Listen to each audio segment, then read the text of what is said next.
Yanvar ayının 13-də Prezident Administrasiyasının qarşısında Bakı Dəmir Yolu Vağzalının bələdçiləri etiraz aksiyası keçirib.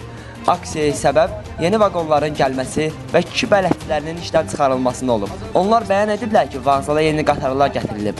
Həmin qatarlarda kişilərə deyil, qadın bələdçilərə üstünlük verilməsi nəzərdə tutulub. Bu isə kişi bələdçilərinin etirazına səbəb olub. Bələdçilər mövcud problemlə bağlı jurnalistlərə açıqlama veriblər. O instansiyaya qalmış ki, biz oralara şikayət eləməyək. Hər yerə şikayət eləmişik. Axırıncı gəlmişəm prezident aparatına. Prezident aparatında burada şikayət eləmişik. Bizi əlim qəbul eləyib. Əsədov məncə. Belə oldu. Azər müəllim. Bizi qəbul elədi. Dedi ki, sizi Əlirza müəllim gözləyir problemada. Getdim Əlirza müəllim kabinetinə girdim. Əlirza müəllim mənə orada dedi, hadi sən xalq düşmənisən. Xalq düşmənisən dedi, sən millətə, devlət xanisən. Sən nəyə görə prezident aparatına gedirsən? Prezident aparatına getmək, Ermənistana getmək deməkdir bəyəm. Əliyar Muradov həm də deyir ki, siz bələdçilər, köhnə bələdçilər sırtıqsınızsa, biz rəhbərlər sizdən də sırtıq. Bu da bunun qabiliyyət danışığı. Bizdən etika dinləyir, ancaq özü etikaya, ya o qabiliyyətə danışın qabiliyyətlə, başa düşür o nə danışır.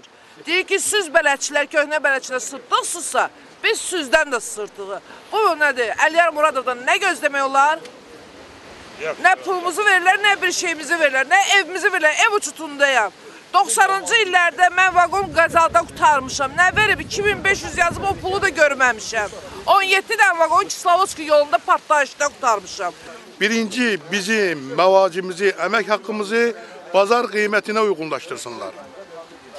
Əgər bugünkü gündə bazar qiymətinə əmək haqqı yoxdur, həyatda yaşayış yoxdur. İkinci, kommunal xərcləri ödəyə bilmirik. Şəxsən mənim Nəsimi elektrik departamentinə 692 manat borcum var. Gündə işığımı keçirlər. Ona görə ki, mənim məvacibim 9 aylıq hesablanıb 432 manat. 20 ildir dəmir yolunda işləyirəm. Özüm Yeni Azərbaycan Partiyasının üzvüyəm. Ümidimiz, pənahımız Cənab Prezidentimiz dediyi kimi, yəni Cənab Prezidentimiz deyir ki, jurnalistlər mənim dostumdur. Biz də sizə ümid eləyirik ki, bizim səsimizi ucaldıb Cənab Prezidentimizə çatdırasınız. Bizim rəhbər yoldaşlar bizi necə lazımdır, o cür sıxırlar. Bizi erməni qəsbkarları kimi gözdə baxırlar, bizə hörmət qoymurlar, bizi boğurlar. Xahiş edirəm, bizim səsimizi ucaldıb Cənab Prezidentə çatdırasınız. Siz ümidimiz, pənahımız, siz jurnalistlərsiniz.